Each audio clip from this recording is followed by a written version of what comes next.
श्री हरि भक्ति आस्था में हम श्रीमद् भगवद गीता के अध्याय 3 के संपूर्ण श्लोक 1 से 43 के हिंदी अर्थ को सुनेंगे। श्लोक 1, 2, 3। अर्जुन बोले, हे जनार्दन, यदि आपको कर्म की अपेक्षा ज्ञान श्रेष्ठ मान्य है तो फिर हे केशव, मुझे भयंकर कर्म में क्यों लगाते हैं? आप मिले हुए से वचनों से मेरी बुद्धि को मानो मोहित कर रहे हैं। इसीलिए उस एक बात को निश्चित करके कहिए जिससे मैं कल्याण को प्राप्त हो जाऊं। श्री भगवान बोले, हे निष्पाप अर्जुन, इस लोक में 2 प्रकार की निष्ठा मेरे द्वारा पहले कही गई है। उनमें से सांख्य योगियों की निष्ठा तो ज्ञान योग से और योगियों की निष्ठा कर्म योग से होती है। श्लोक 4, 5, 6। मनुष्य न तो कर्म का आरंभ किए बिना निष्कर्मता को यानी योग निष्ठा को प्राप्त होता है और न कर्मों के केवल त्याग मात्र से सिद्धि यानी सांख्य निष्ठा को ही प्राप्त होता है।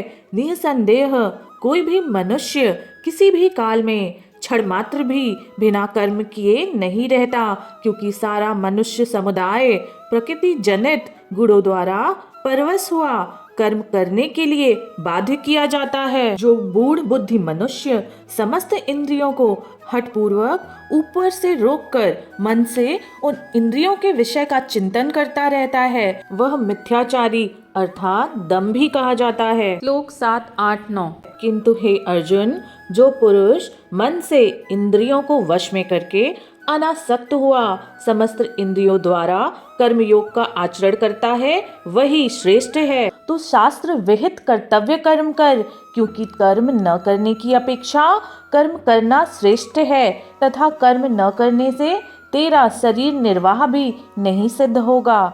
यज्ञ के निमित्त किए जाने वाले कर्मों के अतिरिक्त दूसरे कर्मों में लगा हुआ ही यह मनुष्य समुदाय कर्मों से बंधता है।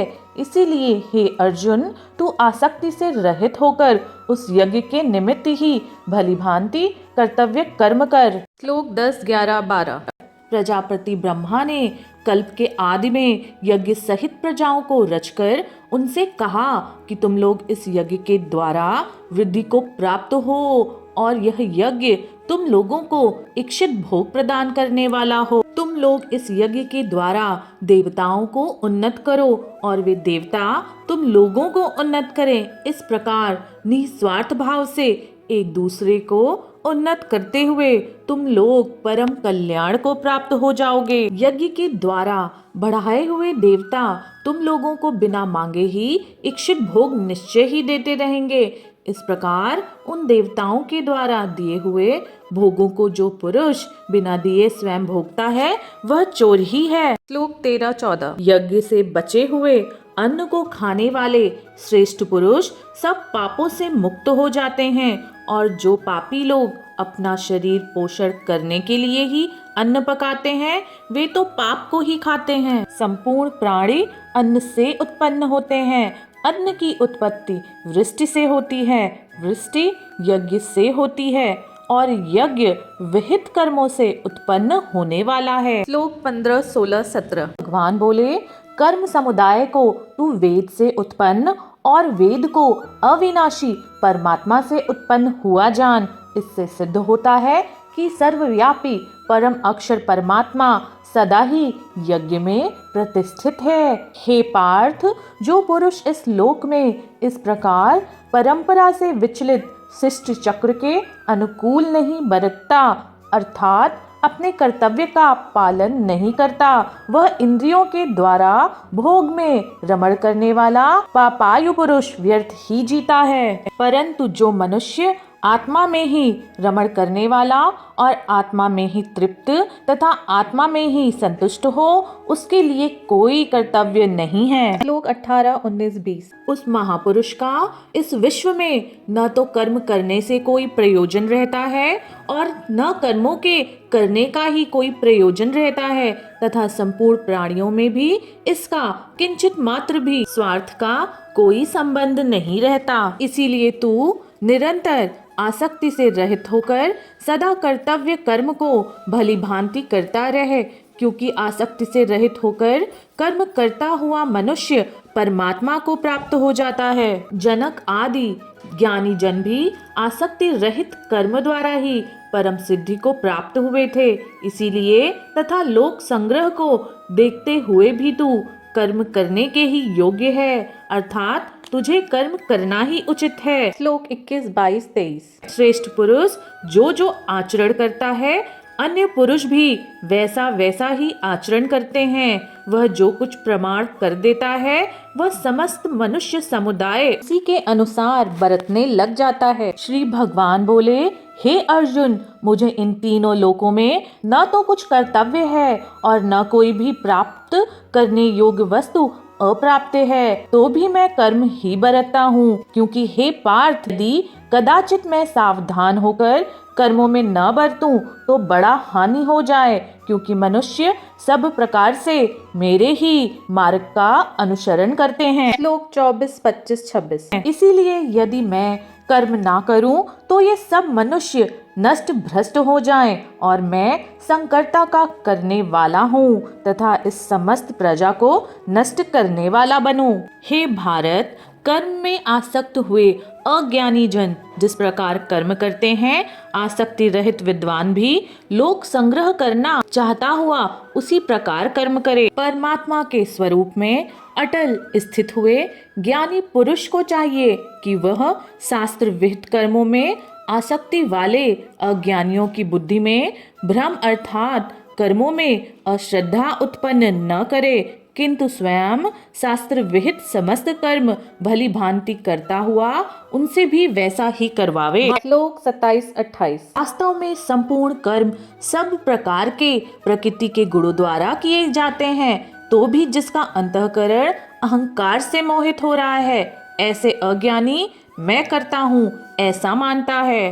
परंतु हे महाबाहो, गुण विभाग और कर्म विभाग के तत्व को जानने वाला ज्ञान योगी संपूर्ण गुण ही गुणों में बरत रहे हैं, ऐसा समझकर उनमें आसक्त नहीं होता है। श्लोक 29, 30, 31। श्री भगवान बोले, हे अर्जुन, प्रकृति के गुणों से अत्यंत मोहित हुए मनुष्य गुणों में और कर्मों में आसक्त रहते हैं। उन पूर्णतया न समझने वाले मंद बुद्धि अज्ञानियों को पूर्णतया जानने वाला ज्ञानी विचलित ना करे। मुझ अंतर्यामी परमात्मा में लगे हुए चित्त द्वारा संपूर्ण कर्मों को मुझ में अर्पण करके ही आशा रहित, ममता रहित और संताप रहित होकर युद्ध कर। जो कोई मनुष्य दोष दृष्टि से रहित और श्रद्धा युक्त होकर मेरे इस मत का सदा अनुसरण करते हैं, वे भी संपूर्ण कर्मों से छूट जाते हैं। श्लोक 32, 33, 34। परंतु जो मनुष्य मुझ में दोषारोपण करते हुए मेरे इस मत के अनुसार नहीं चलते, उन मूर्खों को तू संपूर्ण ज्ञानों में मोहित और नष्ट हुए ही समझ। सभी प्राणी प्रकृति को प्राप्त होते हैं, अर्थात अपने स्वभाव के परवश हुए कर्म करते हैं। ज्ञानवान भी अपनी प्रकृति के अनुसार चेष्टा करता है, फिर इसमें किसी का हट क्या करेगा। इंद्रिय के अर्थ में अर्थात प्रत्येक इंद्रिय के विषय में राग और द्वेष छिपे हुए स्थित हैं। मनुष्यों को उन दोनों के वश में नहीं होना चाहिए, क्योंकि वे दोनों ही इसके कल्याण मार्ग में विघ्न करने वाले महान शत्रु हैं। श्लोक 35, 36, 37। अच्छी प्रकार आचरण में लाए हुए दूसरों के धर्म से गुण रहित भी अपना धर्म अति उत्तम है। अपने धर्म में तो मरना भी कल्याणकारक है और दूसरे का धर्म भय को देने वाला है। अर्जुन बोले, हे कृष्ण, तो फिर यह मनुष्य स्वयं न चाहता हुआ भी बलात् लगाए हुए किस भांति किससे प्रेरित होकर ये पाप का आचरण करता है। श्री भगवान बोले, हे अर्जुन, रजोगुण से उत्पन्न हुआ यह काम ही क्रोध है। यह बहुत खाने वाला अर्थात भोगों से कभी न अघाने वाला और बड़ा पापी है। इसको तू इस विषय में वैरी ही जान। श्लोक 38, 39, 40। जिस प्रकार धुएं से, अग्नि और मैल से दर्पण ढका जाता है तथा जिस प्रकार जेर से गर्भ ढका रहता है, वैसे ही उस काम के द्वारा यह ज्ञान ढका रहता है। और हे अर्जुन, इस अग्नि के समान कभी न पूर्ण होने वाले कामरूप ज्ञानियों के नित्य वैरी के द्वारा मनुष्य का ज्ञान ढका हुआ है। इंद्रियां, मन और बुद्धि ये सब इसके वास स्थान कहे जाते हैं। यह काम इन मन, बुद्धि और इंद्रियों के द्वारा ही ज्ञान को आच्छादित करके जीवात्मा को मोहित करता है। इसीलिए हे अर्जुन, तू पहले इंद्रियों को वश में करके इस ज्ञान और विज्ञान का नाश करने वाले महान पापी काम को अवश्य ही बलपूर्वक मार डाल। इंद्रियों को स्थूल शरीर से यानी श्रेष्ठ, बलवान और सूक्ष्म कहते हैं। इन इंद्रियों से परे मन है, मन से भी परे बुद्धि है, और जो बुद्धि से भी अत्यंत परे है वह है आत्मा। इस प्रकार बुद्धि से पर अर्थात सूक्ष्म, बलवान और अत्यंत श्रेष्ठ आत्मा को जानकर और बुद्धि के द्वारा मन को वश में करके, हे महाबाहो, तू इस काम रूप दुर्जय शत्रु को मार डाल। श्रीमद् भगवद गीता अध्याय 3 के संपूर्ण सार में श्री भगवान अर्जुन से कहते हैं कि कर्म ही सर्वश्रेष्ठ है।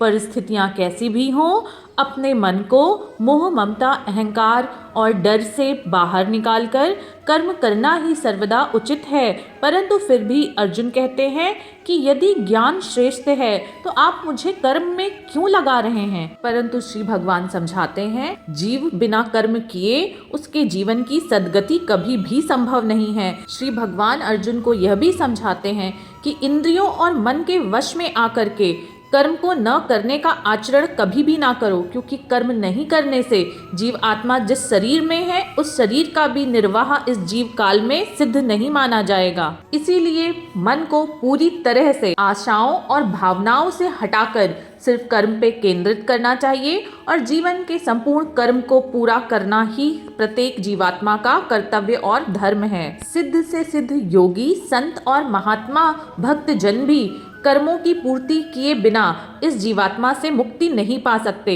इसीलिए अपने मन को आसक्ति से रहित करके संपूर्ण आशाओं का त्याग करके सदैव कर्म में लगाना चाहिए।